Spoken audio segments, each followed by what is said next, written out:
इस video session में हम डिस्कस करेंगे 5 ईयर प्लान्स के बारे में, plus exam point of view से जितने भी पॉइंट्स इंपॉर्टेंट हैं उसके बारे में भी हम इसी सेशन में डिस्कशन करेंगे। चलिए फर्स्ट 5 ईयर प्लान से स्टार्ट करते हैं।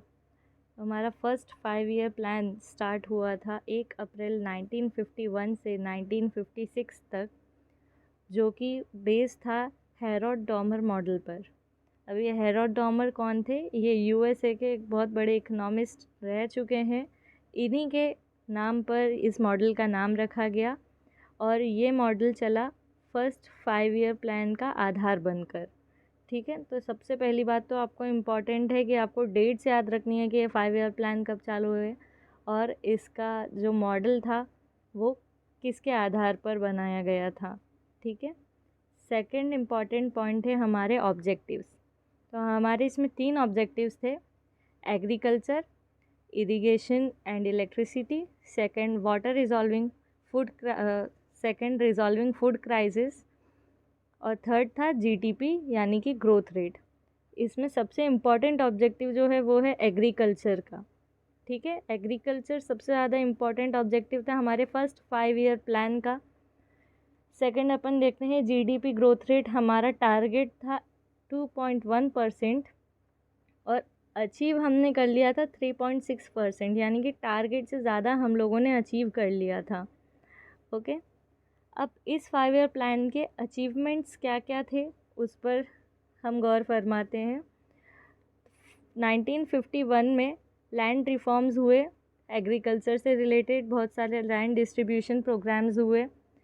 सेकंड है हमारा 1951 में ज़मींदारी सिस्टम एबॉलिश कर दिया गया, यानी ज़मींदारी सिस्टम जो था, जो अंग्रेज़ों के समय से चला आ रहा था, उसे पूरी तरीके से बैन लगा दिया गया था हमारा ज़मींदारी सिस्टम पर। कब? फर्स्ट 5 ईयर प्लान में 1951 में।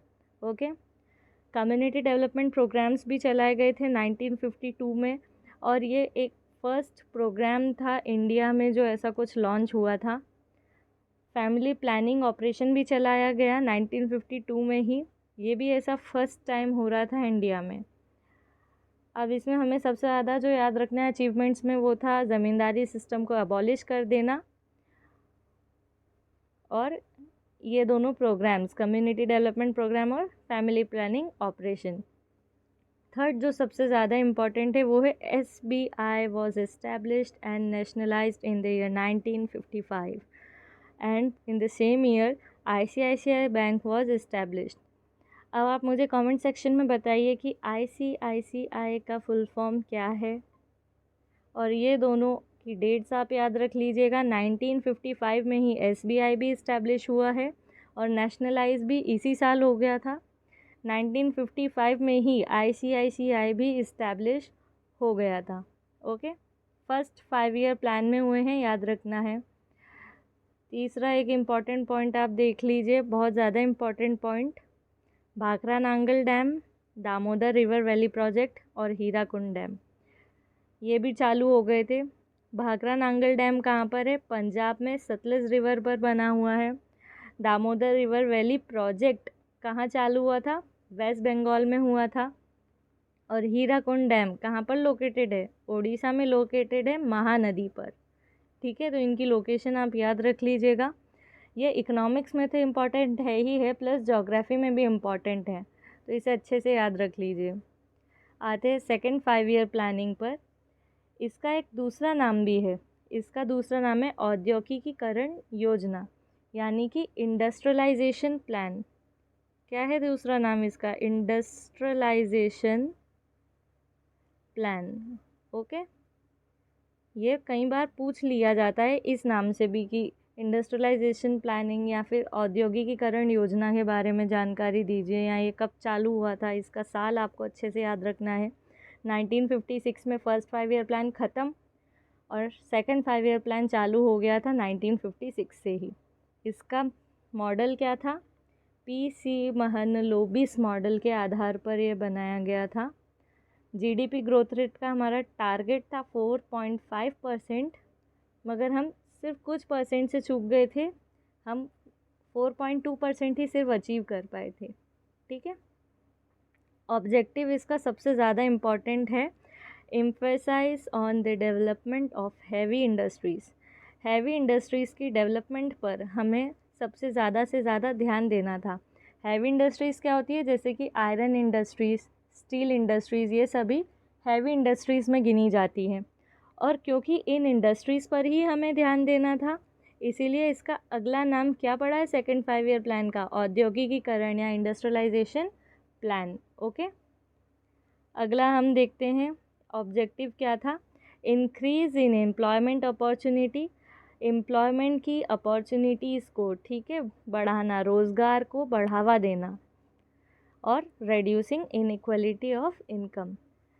हमारे देश में क्या है कि अमीर और अमीर होते जा रहे हैं, गरीब और गरीब होते जा रहे हैं। तो इसकी जो इनइक्वालिटी है इनकम सोर्सेज की, कमाई के जो ज़रिए हैं उनकी, जो इंसान कितने कमाई कर पा रहा है, उसमें हमें इनइक्वालिटी को यानी असमानता को कम करना है। मतलब कि दोनों को जो वेतन है, अगर अमीरों का वेतन बढ़ाया जाए तो गरीबों का भी वेतन बढ़ाया जाए, इस पर भी हमें ध्यान देना था। ठीक है, नेक्स्ट हम आते हैं अचीवमेंट्स की। तो एक इसका बहुत इम्पॉर्टेंट अचीवमेंट है कि 1958 में DRDO का इस्टेब्लिशमेंट हुआ था। DRDO का full form defence research and development organisation. ठीक है, 8 एसोसिएट बैंक्स भी SBI के साथ साथ हुए थे। 3 आयरन एंड स्टील इंडस्ट्रीज़ भी सेटअप हुई थी। इनका हम नाम याद कर लेंगे। ऊपर फर्स्ट 5 ईयर प्लान में हमने क्या देखा था, डैम्स को, क्योंकि एग्रीकल्चर से रिलेटेड था। सेकंड 5 ईयर प्लान किससे रिलेटेड है, इंडस्ट्रीज़ से। तो यहाँ पे हमारे पास क्या आ जाएंगे, 3 आयरन एंड स्टील इंडस्ट्रीज़, जो कि हमें मिले हैं रशिया, जर्मनी और UK की हेल्प से। इनके नाम अच्छे से याद कर लीजिए, कहाँ पर ये लोकेट है और किस देश की हेल्प से ये इस्टेब्लिश हो पाए हैं हमारे देश में, ये अच्छे से याद रख लीजिएगा। फर्स्ट हम देखते हैं भिलाई स्टील प्लांट, कहाँ पर लोकेटेड है, छत्तीसगढ़ में। किसकी हेल्प से हो पाया, रशिया की हेल्प से। सेकंड, राउरकेला स्टील प्लांट, कहाँ पर है ये, ओडिशा में है। किसकी हेल्प से हो पाया, जर्मनी की हेल्प से। दुर्गापुर स्टील प्लांट, नाम दुर्गापुर, दुर्गापुर से आप याद रख लीजिए कहाँ पर है, वेस्ट बंगाल में। किसकी हेल्प से हो पाया, UK की हेल्प से। ठीक है, इन तीनों को अच्छे से याद रख लीजिएगा। कुछ प्रॉब्लम्स आ गई थी इस दौरान। एक तो आ गई थी कि 1956 में हमारा सेकंड 5 ईयर प्लान स्टार्ट हो गया था और 1957 से 58 में हमारे देश में ड्रॉट आ गया, यानी कि सूखा पड़ गया। ठीक है, फर्स्ट प्रॉब्लम ये हमें फेस करना पड़ी, जिसकी वजह से हमारी GDP ग्रोथ रेट अच्छे से नहीं हो पाई और ये सक्सेसफुल नहीं हो पाया, एक तरफ से हम कह सकते हैं। और balance of payment problem, payment करने में भी हमारी बैलेंस हम कर नहीं पा रहे थे, ये भी एक प्रॉब्लम थी। ठीक है, एक नोट ये आपको हमेशा याद रखना ही है कि इंडस्ट्रियलाइजेशन प्लान क्या है, सेकेंड जो 5 ईयर प्लानिंग है यही है। ठीक है, थर्ड वाली चालू करते हैं। इसका अगला नाम क्या है, गॉडगिल योजना। तो यदि पेपर में गॉडगिल योजना करके क्वेश्चन आए तो आप समझ जाइएगा कि थर्ड 5 ईयर प्लानिंग की ही बात हो रही है। ठीक है, इसका ईयर क्या है, 1961 से 66। इसका मॉडल क्या है, जॉन सैंडी और सुखमय चक्रवर्ती मॉडल पर ये आधारित है। GDP ग्रोथ रेट का टारगेट हमारा था 5.6%, मगर हम कितना अचीव कर पाए, सिर्फ 2.8% ही हम अचीव कर पाए थे। ऑब्जेक्टिव क्या था, तीनों 5 ईयर प्लानिंग का ऑब्जेक्टिव हम यहीं पर याद कर लेंगे, अलग से याद करने की ज़रूरत नहीं है। फर्स्ट था हमारा एग्रीकल्चर, फर्स्ट 5 ईयर प्लानिंग का। सेकंड 5 ईयर प्लानिंग का क्या था हमारा ऑब्जेक्टिव, इंडस्ट्रीज़ पर बेस था।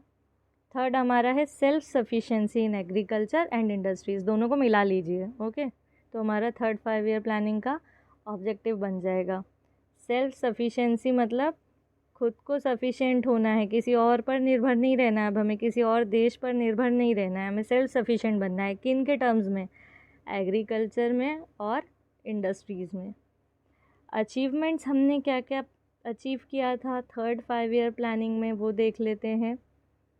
हमने अचीव किया था IADP, यानी कि इंटेंसिव एग्रीकल्चर डिस्ट्रिक्ट प्रोग्राम्स हमने लॉन्च करे थे।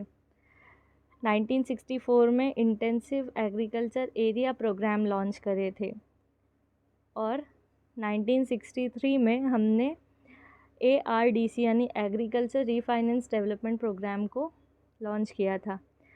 अब इसमें हमें याद रखने वाली चीज़ ये है कि 1982 में ही ARDC का नाम हो गया था नाबार्ड। ठीक है, क्या नाम हो गया था ARDC का? नाबार्ड। अब आप मुझे कमेंट सेक्शन में बताइए कि नाबार्ड का फुल फॉर्म क्या है। ठीक है, कमेंट सेक्शन में मुझे बताइए नाबार्ड का फुल फॉर्म क्या है। 1964 में हमने लॉन्च करा बोकारो स्टील प्लांट, जो कि कहाँ पर है? झारखंड में है। किसकी हेल्प से? रशिया की हेल्प से ये इस्टेब्लिश हुआ। और सबसे इम्पॉर्टेंट पॉइंट अचीवमेंट्स का, unit trust of India establish हुआ, जो आज की डेट में हम एक्सिस बैंक के नाम से जानते हैं। IDBI बैंक और एक्सिस बैंक दोनों सेम ईयर में इस्टेब्लिश हुए हैं। IDBI बैंक का फुल फॉर्म है industrial development and bank of India. अब हमारा जो 3rd 5 ईयर प्लान था ना, वो इतना सक्सेसफुल नहीं हो पाया। उसकी GDP ग्रोथ रेट बहुत कम रही थी टारगेट से। उसके 2 वजह थी। पहली वजह थी 1962 में ही इंडो चाइना वॉर हो गया था और कुछ सालों बाद 1965 में हो गया था इंडो पाक वॉर। और इन दोनों वॉर्स की वजह से हम इस पंचवर्षीय योजना पर इतना ध्यान नहीं दे पाए, जिसकी वजह से ये फेल हो गया। इंटरनल फैक्टर्स भी कुछ थे जिसकी वजह से हमारा तीसरा पंचवर्षीय योजना यानी 3rd 5 ईयर प्लान सक्सेसफुल नहीं हो पाया। वो रीज़न्स थे 1961 में गोवा एक नया स्टेट बन गया था। जवाहरलाल नेहरू जी की डेथ हो गई थी, जिसकी वजह से पूरे देश में पॉलिटिकल इम्बैलेंस आ गया था। 1965 में ही अगले ही साल लाल बहादुर शास्त्री जी की भी डेथ हो गई थी, जिसकी वजह से अगेन पॉलिटिकल इम्बैलेंस छा गया हमारे देश में। बॉर्डर डिस्प्यूट भी हुआ था गुजरात और महाराष्ट्र की बॉर्डर के बीच में, ये भी एक इंटरनल फैक्टर है। और एग्रीकल्चर प्रोडक्शन जो था ना हमारे देश का, वो भी एक्सपेक्टेड से कम हो रहा था। ठीक है, तो ये एक और प्रॉब्लम आ गई थी हमारे देश में, जिसकी वजह से हम अचीव नहीं कर पाए। प्लस 1966 में फिर से ड्रॉट आ गया, ये एक और रीज़न बन गया था इसके फेलियर का। अब सरकार जो थी वो चौथी पंचवर्षीय योजना के लिए तैयार नहीं थी, इसलिए प्लानिंग हॉलीडे यानी योजना अवकाश लिया गया था। अब ये योजना अवकाश का मतलब ये नहीं है कि सरकार चुपचाप बैठ गई थी, उन्होंने काम करे थे, मगर चौथी पंचवर्षीय योजना को इंट्रोड्यूस नहीं किया था। तो अब प्लानिंग हॉलीडे जानते हैं कि प्लानिंग हॉलीडे क्या है। इसके एनुअल प्लान्स बने थे 1966 से 67 में पहला, दूसरा बना था 67 से 68 में और तीसरा बना था 68 से 69 में। तो सबसे पहले हम देख लेते हैं इम्पॉर्टेंट जो है हमारे लिए 1966 से 67 का ग्रीन रेवोल्यूशन। इसे अच्छे से आप तैयार कर लीजिएगा, क्योंकि ग्रीन रेवोल्यूशन के क्वेश्चंस हमेशा आते ही आते हैं, चाहे कोई सा भी पेपर हो, हमेशा आते हैं इसके पेपर। इसकी डेट याद रख लीजिए कि 1966 से 67 का है। Father of green revolution Indian अगर पूछा जाए तो हमें लिखना है MS स्वामीनाथन जी का नाम। Father of green revolution world का अगर पूछा जाए तो नॉर्मन बारलॉग। एक एक्स्ट्रा इन्फॉर्मेशन मैं आपको दे देती हूँ GK के तौर पर कि बारलॉग अवार्ड जो है वो एग्रीकल्चर से संबंधित है।